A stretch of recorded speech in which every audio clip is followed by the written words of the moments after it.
ತಾಲೂಕು ಪಂಚಾಯತ್ನಲ್ಲಿ ನನ್ನ ಕೊಠಡಿಗೆ ಏಕಾಏಕಿ ಬಂದು ಅಭ್ಯಾಸ ಸಂಸ್ಥೆಯಿಂದ ನಿಲ್ಲಿಸಿ ಮೇಜಿನ ನೆಗಳೆ ಮಾಡಿ ಜೀವ ಬೆದರಿಕೆ ಹಾಕಿದ್ದಾರೆ. ಯಾರಿಗಾದ್ರೂ ಇದ್ದಿತ್ತಲ್ರಿ, ಹಿಂದಿನ ಸರಿ FIR ಮಾಡಕ್ ಹೋದಾಗ ಆಗ ಬ್ಯಾಂಡೇಜ್ ಹಚ್ಕೊಂಡು ಹೋಗ್ತಾರ. ನೀವು ಅವ್ರ ಮೇಲೆ ಹಲ್ಲೆ ಮಾಡಿದ್ರಿ ಅಂತ ಅವ್ರು ಹೇಳಿದ್ದಾರೆ. ಈಗ ತಮ್ಮ ಹತ್ರ ಹಲ್ಲೆ ಮಾಡಿದ್ದು ಸುಳಿವು ತಮ್ಮ ಹತ್ರ CC ಕ್ಯಾಮ್ರಾ ಫುಟೇಜ್ ಅದು ಇದ್ದಿರ್ಬೋದಲ್ಲ ಸರ್? ದಿವಸ ತಮ್ಮೆಲ್ಲರಿಗೆ ಕರೆ ಉದ್ದೇಶ ಏನಂತಂದ್ರೆ, ನಿನ್ನೆ ನಮ್ಮ ತಾಲೂಕಾ ಪಂಚಾಯತ್ನಲ್ಲಿ ಮಾನ್ಯ ಕಂಟೆಪ್ಪ ಹೊನ್ನಾಮ್ ಅವರು ನನ್ನ ಮೇಲೆ ಆಪಾದನೆ ಮಾಡಿ FIR ಮಾಡಿಸಿದರು. ಅದರ ಸಲುವಾಗಿ ತಮಗೆಲ್ಲರೂ ಹೇಳೋದು ಉದ್ದೇಶ ಏನಂದ್ರೆ, ನಾನು ಕೆಲಸ ಮಾಡೋದೇ ಕರ್ತವ್ಯದಲ್ಲಿ ಅಡ್ಡಿಪಡಿಸಿ ಜೀವ ಬೆದರಿಕೆ ಹೂಡಿದ ಹಿನ್ನೆಲೆ ಕಂಟೆಪ್ಪ ಹೊನ್ನ ಸೇರಿ ಇಬ್ಬರು ವಿರುದ್ಧ ಪ್ರಕರಣ ದಾಖಲು ಮಾಡಲಾಗಿದ್ದು, ಸರ್ಕಾರದ ಕರ್ತವ್ಯ ಅಡಿ ಮಾಡಿ ಅವ್ಯಾಜ ಶಬ್ದಗಳಿಂದ ನಿಂದಿಸಿ ಜೀವ ಬೆದರಿಕೆ ಹಾಕಿದ್ದ ಹಿನ್ನೆಲೆಯಲ್ಲಿ ಕಂಟೆಪ್ಪ ಹೊನ್ನ ಮತ್ತು ಅವರ ಮಗ ರವಿ ಕಿರಣ್ ಹೊನ್ನ ಮೇಲೆ ಪ್ರಕರಣ ದಾಖಲು ಮಾಡಲಾಗಿದೆ. ಜೂನ್ 27ರಂದು ಕಂಟೆಪ್ಪ ಹೊನ್ನ ಬೀದರ್ ತಾಲೂಕು ಪಂಚಾಯತ್ನಲ್ಲಿ ನನ್ನ ಕೊಠಡಿಗೆ ಏಕಾಏಕಿ ಬಂದು ಅವ್ಯಾಜ ಶಬ್ದದಿಂದ ನಿಂದಿಸಿ ಮೇಜಿನ ಮೇಲೆ ಕಡತವನ್ನು ಬೀಸಾಕಿ ಗಲಾಟೆ ಮಾಡಿರುತ್ತಾರೆ. ನಂತರ ನಾನು ನನ್ನ ಸಿಬ್ಬಂದಿ ಕರೆಸಿ ಅವರಿಗೆ ಹೊರಗಡೆ ಕಳಿಸಿದ್ದೇನೆ. ಹೊರಗಡೆ ಹೋದ ನಂತರ ಮತ್ತೆ ನನ್ನ ಎಲ್ಲ ಸಿಬ್ಬಂದಿಗಳಿಗೆ ಅವ್ಯಾಜ ಶಬ್ದದಿಂದ ನಿಂದಿಸಿ ಅವರ ಮಗ ಕಿರಣ್ ಪಾಟೀಲ್ ಹೊಣೆ ಕರೆಸಿ ಹಲ್ಲೆ ಮಾಡಿ ಜೀವ ಬೆದರಿಕೆ ಹಾಕಿದ್ದಾರೆ. ಯಾರಿಗಾದ್ರೂ ಇಬ್ಬರು ಗುಂಡಗಳಿಗೆ ಕರ್ಕೊಂಡು ಪಾಪ ಇವರಿಗೆ ಹೊಡೆಯೋದ ಹೊಡೆಸಬೇಕು ಅಂತ ಆ ಉದ್ದೇಶದಿಂದ ಅವರು ಫೋನ್ ಮಾಡಿ ಹೇಳಿದ್ರು. ಅದ ನಂತರ ಅವರ ಮೇಲೆ ದೈಹಿಕ ಹಲ್ಲೆ ಮಾಡಿರೋದಿಲ್ಲ, ಬಟ್ ಮಾಡಿದ್ದಾರೆ ಅಂತ ಹೇಳಿದ್ರೆ ದೈಹಿಕ ಹಲ್ಲೆ ಮಾಡಿರೋದಿಲ್ಲ. ಕಂಟೆಪ್ಪ ತಂದೆ ಸಿದ್ದರಾಮ್ ಹೊನ್ನ ಇವರ ಗಾದಗಿ ಗ್ರಾಮ ಆಸ್ತಿ ಸಂಖ್ಯೆ 42ಕ್ಕೆ ಸಂಬಂಧಿಸಿದಂತೆ ಸಂಖ್ಯೆ ಜಿಲ್ಲಾ ಪಂಚಾಯತ್ ಬಿ ಗ್ರಾಮ ಪಂಚಾಯತ್ CR 74/2024-25 ರಂದು 5644 ದಿನಾಂಕ 28/6/24 ಆದೇಶದಂತೆ ಕರ್ನಾಟಕ ಪಂಚಾಯತ್ ರಾಜ್ ನಿಧಿಯಲ್ಲಿ 1993 ಪ್ರಕರಣ 216 ಅಡಿಯಲ್ಲಿ ವಿಚಾರಣೆ ನಡೆಸಿ ದಿನಾಂಕ 9/9/24 ರಂದು ಅಂತಿಮ ಆದೇಶ ಹೊರಡಿಸಲಾಗಿದೆ.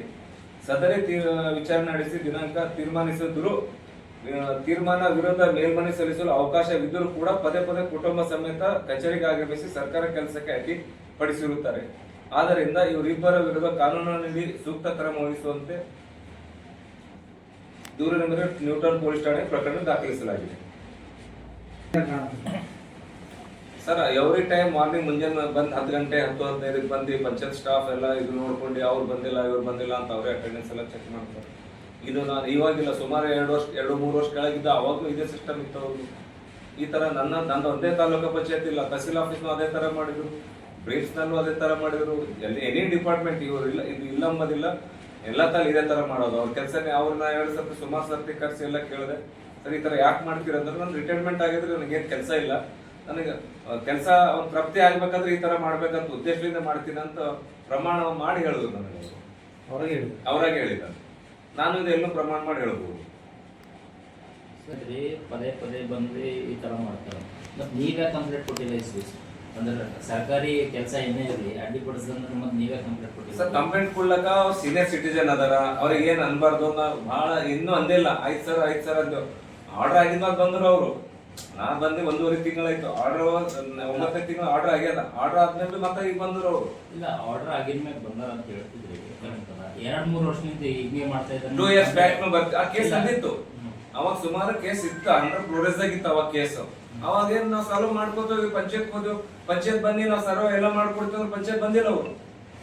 ಪಂಚಾಯತ್ ಬರೋದು ಪ್ರೊಸೀಡಿಂಗ್ ಆಯ್ತು, ಗ್ರಾಮ ಪಂಚಾಯತ್ದಾಗ ಎಲ್ಲ ಕರೆದು ಎಲ್ಲ ಹೇಳಿದೆವು, ಪಂಚಾಯತ್ ಬಂದಿಲ್ಲ ಅವರು. ಇನ್ನೊಂದು ಅವ್ರ ವಂಶವಳಿನ ತಂದ್ರೆ ಇನ್ನೂವರೆ ಸಬ್ಮಿಟ್ ಮಾಡಿದಿಲ್ಲ ಅವರು. ಕೋರ್ಟಿಗೆ ಹೋಗ್ಲಕ್ ಪರ್ಮಿಷನ್ ಅದಲ್ಲ, ಅದು ನಮ್ದಂತೂ ಕ್ಲೋಸ್ ಆಯ್ತು, ಕೋರ್ಟಿಗೆ ಹೋಗ್ಬೋದು ಅವರು. ಈಗ ನಿಮ್ದು ಎಷ್ಟು ಜನ ಏನು 4 ಜನ ಇದ್ದಿರಲ್ಲ, ಇವ್ರಿಗೆ ಅಮಾನತ್ ಮಾಡ್ರಂತ ಆಲ್ರೆಡಿ ಆಯುಕ್ತರಿಗೆ ಕೆಲವೊಂದು ಸಂಘಟನೆದವರು ಪತ್ರ ಬರೆದ, ಅದ್ರ ಬಗ್ಗೆ ಸರ್ ಅವ್ರು ಬರ್ದ ರೀಸನ್ ಏನ್ ಬೇಕಲ್ಲ ಇದು ಮಾಡ್ಬೇಕಂದ್ರೆ ಮಜಾ ಮಾಡ್ಬೇಕಂದ್ರೆ ರೀಸನ್ FIR ಆಯ್ತು ಮೇಲೆ 4 ಜನ ಸೇರ್ಕೊಂಡು ಅವ್ರಿಗೆ ಹಲ್ಲೆ ಮಾಡೋದು ಏನಾಗಲ್ಲ, ಅವ್ರನ್ನ ಕೂಡಲೇ ಅಮಾನತುಗೊಳಿಸಲಿ ಅಂತೇಳಿ ಬೇರೆ ಸಂಘಟನೆಯವರು ಮನೆ ಕೊಟ್ಟಿದ್ದಾರೆ. ಅದಕ್ಕೇನಂತೀರಿ ನಿಮ್ಮ ಅಭಿಪ್ರಾಯ? ಅವ್ರಿಗೆ ಹಲ್ಲೆ ಮಾಡ್ಯಾರ ನಮ್ಮಲ್ಲಿ ನಾವು ಮಾಡೇ ಇಲ್ಲ, ಹಲ್ಲೆ ಮಾಡಿಲ್ಲ, ನಾನೇ ಇವ್ರು ಮಾಡೇ ಇಲ್ಲ. ಅವ್ರಿಗೆ ಹೊರಗೆ ಹಾಕಿದ್ರೆ ಅವ್ರನ್ನ ಹೊಡ್ಕೊಂಡು ಮತ್ತೆ ಅದೇ ನೋಡ್ರಿ, ಇದೇ ಸ್ಟೇಷನ್ಗೆ ಹೋಗಿದ್ರು ಕೇಸ್ ಮಾಡ. ಸ್ಟೇಷನ್ದಾಗ ಏನ್ ಹೇಳಿದ್ರು, ನಿನ್ಗೆ ಎಲ್ಲ ಹತ್ತದಪ್ಪ ಅಂತ ಹೇಳಿದ್ರ ಅವ್ರು ಮತ್ತೆ ಹೋಗಿ ಮೆಡಿಕಲ್ ಹೋಗಿ ಅದು ಮಾಡ್ಕೊಂಡು ಬರ್ತಾರಂತಂದ್ರೆ ಅದು ನೀವು ಅದು ಎಲ್ಲಿ ನೋಡ್ಬೋದು, ಟಿವಿ ಅವ್ರ ಮೇಲೆ CC ಕ್ಯಾಮ್ರಾ ಎಲ್ಲ ಇರುತ್ತಲ್ಲ, ನೋಡ್ಬೋದು. ಮೊದಲು ಹಲ್ಲೆ ಆಗಿಂದಿತ್ತು, ಬ್ಯಾಂಡೇಜ್ ಅದು ಇರ್ತಿತ್ತಲ್ರಿ. ಹಿಂದಿನ ಸರಿ FIR ಮಾಡಕ್ ಹೋದಾಗ ಆಗ ಬ್ಯಾಂಡೇಜ್ ಹಚ್ಕೊಂಡು ಹೋಗ್ತಾರ ಅವ್ರು. ಮತ್ತೆ FIR ಮಾಡಿದು MLC ಮಾಡಿಸಿ ಮೆಡಿಕಲ್ ಚೆಕಪ್ ಎಲ್ಲ ಮಾಡಿಸ್ಕೊಂಡು ಹೋಗ್ತಾರೆ. ಡೈರೆಕ್ಟ್ ಆಗ ಹೋಗ್ಬೋದಿತ್ತು, ಹೋಗಿ ಮತ್ತೊಂದು ವಾಪಸ್ ಬಂದು ಈ ತರ ಮಾಡ್ಯಾರ. ಉದ್ದೇಶಪೂರ್ವಕ ಮಾಡ್ಬೇಕಂಬ ಉದ್ದೇಶದಿಂದ ಮಾಡ್ಯಾರ ಅವರು. ಬಂದಿದ್ರು ನಮ್ಮ ಎದುರು ಫೋನ್ ಮಾಡಿ ಮಗನಿಗೆ ಬಾರ ಇಬ್ಬರು ಮುಗ್ಗರಿಗೆ ಕರ್ಕೊಂಡ್ ಬಾ, ಇಲ್ಲಿ ನನ್ನ ಮೇಲೆ ಇದು ಮಾಡತ್ತಾರ ಇವ್ರಿಗೆ ಹೊಡೆದದ ಕರ್ಕೊಂಡ್ ಬಾ ಅಂದಿಂದ ನಾನು ಖುದ್ದ ಕೇಳಿನಿ. ಸರ್ ಈಗ ಅವರು ನೀವು ಅವ್ರ ಮೇಲೆ ಹಲ್ಲೆ ಮಾಡಿದಿರಿ ಅಂತ ಅವ್ರು ಹೇಳಿದ್ದಾರೆ. ಈಗ ತಮ್ಮ ಹತ್ರ ಹಲ್ಲೆ ಮಾಡಿದ್ದು ಸುಳಿವು ತಮ್ಮ ಹತ್ರ CC ಕ್ಯಾಮ್ರಾ ಫುಟೇಜ್ ಅದು ಇದ್ರಿಬೋದಲ್ಲ ಸರ್? ಸರ್ CC ಕ್ಯಾಮ್ರಾ ಇತ್ತು. ನಾ ಬರಕ್ಕಿಂತ ಮೊದಲು ಪೊಲೀಸ್ನವರು SP ಆಫೀಸಿಂದ ಅದು ಒಯ್ದಿದ್ರು ಸರ್ ತಗೊಂಡು. ಅದು ಅವ್ರು ಮೊನ್ನೆ 3 ದಿವಸ ಕೆಳಗೆ ಇದು ಆದ್ಮೇಲೆ ಅವ್ರು ತಂದ್ಕೊಟ್ರು. ನಾನು ಕೇಳಿದೆ, ನನಗೆ ಬೇಕಾಯ್ತಲ್ಲ CC ಕ್ಯಾಮ್ರಾ ಇಲ್ಲ ಅಂತ ನೋಡಿದ್ರೆ ಅದು ಅವ್ರು ಬಂದಿದ್ದು ತಂದ್ಕೊಟ್ರು. ಈಗ ಮತ್ತೆ ಚಾಲೂ ಮಾಡಿಸಿ. ಅದೇ ಅವ್ರು ಸಂಬಂಧಪಟ್ಟಿದವ್ರು ಹೇಳ್ತಾ ಇದ್ರು ಎಲ್ಲ ಕಚೇರಿ ಸಿಬ್ಬಂದಿ ಎಲ್ಲ ಒಗ್ಗಟ್ಟಾಗಿ ಈ ಥರ ಮಾಡಿದಾರ, ಅವ್ರ ಮ್ಯಾಗ ಹಲ್ಲೆ ಮಾಡಿದಾರ, ಬಟ್ ಇವಾಗ ಹಲ್ಲೆ ಮಾಡಿಲ್ಲ ಅಂತ ಹೇಳ್ತಾ ಇದ್ದಾರೆ ಅಂತ. ಅದಕ್ಕೆ ನೀವೇನು ಹೇಳ್ತೀರಿ ಹೇಳಿ? ಇಲ್ಲ ಸರ್, ಒಂದು ಹಿರಿಯ ನಾಯಕರಿಗೆ ನಾವು ಹೆಂಗೆ ಹಲ್ಲೆ ಮಾಡ್ಕೊಡ್ತೀವಿ, ಅವ್ರಿಗೆ ನಾವು ಬಂದು ಜಾಯ್ನ್ ಆದಾಗ ಅವ್ರಿಗೆ ಖುದ್ದು ಸನ್ಮಾನ ಮಾಡಿ ನಾವು ಸ್ವೀಟ್ ತಿನ್ಸಿ ಶಾಲ್ ಸನ್ಮಾನ ಮಾಡಿ ಕಳಿಸಿದ್ವಿ ನಾವು. ಮೊದಲು ರೀಸೆಂಟ್ 1 ತಿಂಗಳ ಒಳಗೆ ನಾವು ಜಾಯ್ನ್ ಆಗಿಂದ ಒಂದು 8 ದಿವಸ ಕೇಳ್ರಿ ಅವ್ರಿಗೆ ಕೇಳ್ರಿ, ನಮ್ಮ ಫೋಟೋಸ್ ಅದಾವ. ನಾವು ಹಂಗಿದ್ರೆ ಅವ್ರಿಗೆ ಸನ್ಮಾನ ಮಾಡ್ತಿದ್ವಿ, ನಾವು ಮಾಡಿ ಕಳಿಸಿದ್ವಿ. ನಾವು ಫೋಟೋನು ಕೊಡ್ತೀವಿ ನಿಮ್ಗೆ. ಉದ್ದೇಶಪೂರ್ವಕ ಮಾಡ್ತಾರಂತ ಅರ್ಥ. ಅವ್ರು ಮಾಡ್ತಾರೆ ಸರ್. ಇದು ನಾನು ಹೇಳ್ತೀನಿ, ಇದು ಆಕ್ಚುಲಿ 1 ಮಂತ್ ಬ್ಯಾಕ್ ಕೇಸ್ನ ನನ್ನ ಹೆಸರೇ ಇರ್ತಿದ್ದಿಲ್ಲ. ಈ ಮತ್ತೆ ನಾನು ತಗೊಂಡ್ರಿ ಮತ್ತೆ ಇನ್ನೊಬ್ಬರು ತಗೋತಾರ, ಅವ್ರ ಕೆಲಸನೇ ಅದೇ. ಈಗ ಇಬ್ರು ಕೋರ್ಟ್ಗೆ ಅದಾಡ್ಬೇಕಾ ಅಥವಾ ಈಗ ಹೆಂಗ ಅದು ಕೋರ್ಟ್ ಡಿಸಿಷನ್ ಅವ್ರಿಗೆ ಬಿಡ್ತದೆ ಸರ್. FIR ಮಾಡ್ಯಾರ, ಅವ್ರ ಏನ್ ಕೋರ್ಟಿನ ಪ್ರಕಾರ SP ಅವರ ಡಿಸಿಷನ್ ಏನ್ ತಗೋತಾರ ಅದ್ರ ಪ್ರಕಾರ ಆಗ್ತದ. ಅದು ನಮಗೆ ಅದ್ರ ಬರೋದಾಗ ಏನ್ ಗೊತ್ತಿಲ್ಲ. SP ಅವರು ನಮ್ಮ ದೇವ್ರ ಸಮಾನ, ನಮ್ಮ ಹಿರಿಯ ನಾಗರಿಕ ತಿಳ್ಕೊಂಡು ನಾವು ಹಿರಿಯ ನಾಗರಿಕರ ಇಷ್ಟು ದಿವಸ ಬಹಳ ಸನ್ಮಾನ ಮಾಡಿದೆವು, ಕೂಡಿದೆವು, ಎಲ್ಲ ಮಾಡಿದೆವು. ಇಲ್ಲಿ ಬಂದು ಅವೇಶ್ ಶಬ್ದಿನ ಬೈದಿನ ರೆಕಾರ್ಡ್ ನಿಮ್ಗೆ ಒಂದು ಕಾಪಿ ಕೊಡ್ತೇವೆ ನಾವು. ಸನ್ಮಾನ್ಯ SP ಸರ್ಕಲ್ PS ಅವ್ರಿಗೂ ಕೊಟ್ಟಿವಿ, ವಿಡಿಯೋ ರೆಕಾರ್ಡ್ ಕೊಟ್ಟಿವಿ. ನಮ್ಮಲ್ಲಿ ಸ್ಟಾಫ್ ಮಾಡಿ 80% ವುಮೆನ್ಸ್ ಅದರ.